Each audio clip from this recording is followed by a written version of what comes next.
నేను doctor Jyotsna, consultant gynaecologist, obstetrician, laparoscopic and robotic surgeon at Yashoda hospital Malakpet. నాకు 15 ఏళ్ళ experience ఉందండి. నేను గత 11 ఏళ్ల నుంచి నేను యశోద హాస్పిటల్ మలక్పేట్లో వర్క్ చేస్తున్నాను. సో తను డాక్టర్ సత్యసాహు అండి, హీఈస్ అ న్యూనటాలజిస్ట్. సో మేము ఇవాళ ఖమ్మంకి రావడానికి రీజన్ ఏంటి అంటే, మేము ఒక రేర్ కేసు చేశాము. సో ఆ కేసు ఏంటి అని అంటే, ఒక మహిళ, తను 30 years ఉన్నాయి తనకి, కానీ తనకి ఏంటంటే ప్రెగ్నెన్సీస్లో ప్రాబ్లం ఉండిందనమాట. సో బేసిక్ ప్రాబ్లం ఏంటి అని అంటే, తనకి గర్భసంచి నార్మల్గా లేదనమాట. గర్భసంచి నార్మల్గా అందరికీ కూడా ఇలా ఉంటుంది. సో ఆవిడకి గర్భసంచి అనేది ఏంటంటే డివైడ్ అయిపోయి ఇలా ఉంది. సో ప్రతిసారి ఆవిడకి ప్రెగ్నెన్సీ వచ్చినప్పుడల్లా ఏమవుతుందంటే, గర్భం ఇక్కడ వచ్చినప్పుడు ప్లేస్ లేక 5th, 6th monthలో డెలివరీస్ అయిపోయేవి ఆమెకి. సో ఆ గర్భసంచి అనేది రెండు భాగాలుగా ఉండే వరకు, ఒక భాగంలో ప్రెగ్నెన్సీ వచ్చినప్పుడు అక్కడ సరైన ప్లేస్ లేక ప్రతిసారి 5th, 6th monthలో ఆమెకి డెలివరీ అయిపోతూ ఉండేది. సో అలా 3 డెలివరీస్ అయిపోయాయి తనకి 5th, 6th monthలో. ప్రతిసారి బేబీస్ చనిపోయేవాళ్ళు. సో 3rd time ఆమెకి వేరే దగ్గర ఒక రకమైన సర్జరీ అంటారు, దాన్ని సర్వైకల్ సర్క్లాజ్ అంటారు. సో స్టిచ్ వేస్తారనమాట దానికి. గర్భసంచి ఒక ముఖద్వారానికి వాళ్ళు ఒక స్టిచ్ లాంటిది వేస్తారు. అది వేశాక కూడా తనకి మళ్ళీ 5th, 6th monthలో మళ్ళీ డెలివరీ అయిపోయింది. సో మళ్ళీ 4th time ప్రెగ్నెన్సీ వచ్చినప్పుడు నా దగ్గరకు వచ్చారు వాళ్ళు. సో దీనికి ఏంటంటే, మేము చేసింది ఏంటంటే, దీన్ని అబ్డామినల్ సర్క్లాజ్ అని ఒక సర్జరీ ఉంటుందన్నమాట. సో అది ఎలా చేస్తామంటే, లాప్రోస్కోపీ ద్వారా చేస్తాము. తనకి 3rd month ప్రెగ్నెన్సీ అప్పుడు. యాక్చువల్గా 3rd month ప్రెగ్నెన్సీలో మేము ఏం చేసామంటే, తనని ఆపరేషన్ థియేటర్కి తీసుకెళ్లి లాప్రోస్కోపీ అంటే చిన్న హోల్స్ ద్వారా లోపలికి వెళ్ళి గర్భసంచి యొక్క ముఖద్వారం దగ్గర ఒక మెష్ లాంటిది వేస్తామన్నమాట. అంటే ఆ ద్వారం అనేది తెరుచుకుని తనకి ప్రతిసారి ఇలా 5th, 6th monthలో డెలివరీస్ అవ్వకుండా అక్కడ ఒక మెష్ లాంటిది వేస్తాం. సో ఈ సర్జరీ అనేది చాలా కాంప్లికేటెడ్ సర్జరీ అండి, ఎందుకంటే ఆ మెష్ వేయడం అనేది చాలా, ఆ ప్లేస్ ఉండదు అక్కడ, బేబీ ఉంటుంది లోపల, అండ్ ముందు బ్లాడర్ అంటే మూత్రం సంచి ఉంటుంది, వెనకాల పేగులు ఉంటాయి.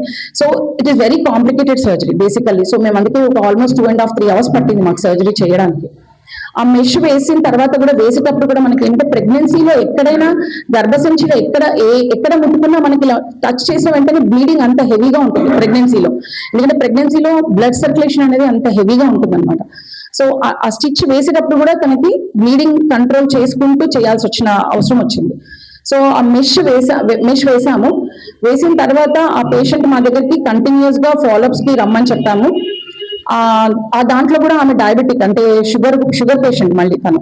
So 4th pregnancy and 32 years కి తనకి ప్రెగ్నెన్సీలో షుగర్ అనేది వచ్చింది. సో షుగర్ ని మేనేజ్ చేసుకుంటూ, షుగర్స్ ని కంట్రోల్ చేసుకుంటూ, ఆ మెష్ ని సరైన పొజిషన్ లో ఉందా లేదా అని స్కాన్స్ చేసుకుంటూ, బేబీ యొక్క గ్రోత్ సరిగ్గా ఉందా లేదా అనేది చూసుకుంటూ ఉన్నాము. సో అలా ఆమెకి 5th, 6th monthలోనే ప్రెగ్నెన్సీస్ లాస్ అయ్యేవి. బట్ మేము మెష్ వేసిన తర్వాత ఆమెకి ఆల్మోస్ట్ 9th month లో డెలివరీ అయిందండి. జస్ట్ 35, 36 weeks రీచ్ అవ్వగానే ఆమెకి డెలివరీ అయింది. అంటే పెయిన్స్ వచ్చాయి. సో మేము ఎమర్జెన్సీ సిజేరియన్ సెక్షన్ కి తీసుకున్నాము. సో 9th month లో డెలివరీ అయిన బేబీస్ బాగుంటారు, అంటే ప్రీమెచ్యూర్ కాదు కాబట్టి. సో ప్రీటర్మ్ అంటే ఏంటంటే, మనకి 37 కంప్లీట్ అయితేనే మనం టర్మ్ బేబీస్ అంటాము. సో 36 weeks కాబట్టి మనం ప్రీటర్మ్ అంటున్నాం. కానీ 9th month లో వరకు మేము తీసుకొచ్చాము ఆ ప్రెగ్నెన్సీని. సో 3 డెలివరీస్ ఆమెకి 4th month లోనే డెలివరీ అయిపోయి 5th month లో డెలివరీ అయ్యి బేబీస్ చనిపోయేవాళ్ళు ఆమెకి. సో అలాంటిది మేము 9th month వరకు తీసుకొచ్చి ఆ బేబీని డెలివరీ చేశాము. సో ఆ బేబీ గురించి మీకు డాక్టర్ సత్యసాయి గారు మీతో చెప్తారు. సో बेबियों का डॉक्टर हूँ. सो यशोदा हॉस्पिटल में जो न्यूबॉर्न बेबी पैदा होते हैं, जनरली 700 ग्राम से लेके या 600 ग्राम कोई भी बेबी बॉर्न होता है, तो उसका मैं देखभाल मैं ही करता हूँ.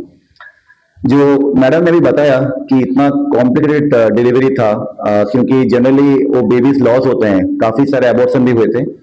ये जो बेबी था, by God's grace and by madam's grace also, baby अच्छा आया. बट 2 kg था वेट उसका, 2.1 kg.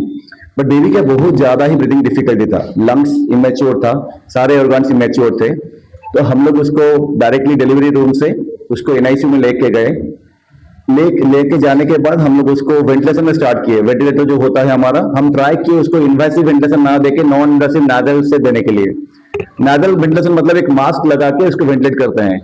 सो उसके साथ बेबी थोड़ा इंप्रूव हुआ, बट उसके बाद भी ब्रीदिंग डिफिकल्टी कम नहीं हुआ, तो हमें सर्फेक्टेंट देना पड़ा। सर्फेक्टेंट एक लंग प्रोटीन होता है जो कि हम लोग यहाँ से डाल के लंग्स के अंदर डालते हैं। मान लो इंट्यूबेट करके जो यहाँ पे एक जो ट्रैकिया है, जो वाइन पाइप होता है, एक फूड पाइप होता है, वहां पे डाल के एक सर्फेक्टेंट नाम का इंजेक्शन डालते हैं। वो डालने के बाद बेबी इंप्रूव काफी हुआ। बट डे 2 ऑफ लाइफ में जब सेकंड डे आया बेबी का, तब बच्चे का थोड़ा सा फिट्स जैसा आया, फिट्स मारा। तो हम जब सारे टेस्ट किए उसमें कैल्शियम थोड़ा कम था। मदर को डायबिटिक था, तो डायबिटिक मदर का जनरली कैल्शियम बच्चों का जो आते हैं तो कैल्शियम कम होने का चांसेस रहता है, तो कैल्शियम काफी कम था। तो हम लोग क्या किए ना, यहाँ पे एक अम्बिलिकस होता है ना, जो इसको आप लोग अम्बिलिकस को तेलुगु में क्या बोलते हैं सर मैम? या नाभि, नाभि में एक बड़ा सा होता है वेन, उसमें हम लोग लाइन डाल के उसमें कैल्शियम करेक्शन दिया। कैल्शियम करेक्शन देने के बाद बच्चे का फिट्स कंट्रोल हो गया। So by day 4 baby was ultra stable. Day 4 के बाद से बेबी का वेट गेन स्टार्ट हुआ। सो अराउंड डे 8 डे 9 में बेबी वाज हम लोग शिफ्ट किए मदर के पास। डे 10 में हम डिस्चार्ज किए बेबी को। सो अभी भी फॉलोअप में बेबी आ रहा है हमारे पास, तो हेल्दी बेबी है और पेरेंट्स बहुत ज्यादा खुश हैं। ये तो छोड़ दीजिए कि 2 kg का बच्चा है, हम अभी लास्ट 2 मंथ्स में 5 बेबीज डिस्चार्ज किए, जो कि सबका वेट 760 ग्राम 600 ग्राम ऐसा सब था। सो ये बातें हम लोग इसलिए कर रहे हैं क्योंकि ये जो मदर थी वो काफी प्रीशियस बेबी डिलीवर की अभी, क्योंकि जैसे कि जानते हैं इसके पहले से काफी अबॉर्शंस हुए थे। इतना अबॉर्शन के बाद एक बेबी डिलीवर हुआ, वो भी काफी सीरियस था, क्रिटिकल था, बट ट्रीटमेंट के बाद वो बेबी सही हो गया एंड घर को डिस्चार्ज होकर गया। सो ये बोलने के लिए ये बात है कि यशोदा हॉस्पिटल मलकपेट में वो सब कुछ है जो कि क्रिटिकल मदर हो या क्रिटिकल बेबी हो, जिसका लाइफ सेविंग में जो टीम रहता है हम लोगों का, विथ वेल इक्विपमेंट जो रहता है हमारा सब कुछ, चाहे एक ओटी हो, चाहे एनआईसीयू हो, चाहे जो इक्विपमेंट्स हमें चाहिए एक बेबी का ट्रीटमेंट करने के लिए, या कोई भी स्टाफ हो, वो सब कुछ मौजूद है, जिसकी वजह से सारे कॉम्प्लिकेटेड केसेस, मतलब ये बोलना नहीं चाहिए लेकिन जो डेथ रेट होता है बेबियों का या फिर मदर का, वो 0 है हमारा यशोदा मलकपेट में। तो इसलिए एक टीम एफर्ट रहता है, फुल्ली इक्विप्ड एनआईसीयू रहता है, जिसके वजह से वो सारे बेबीज बच के रहते हैं, बच के डिस्चार्ज होके जाते हैं।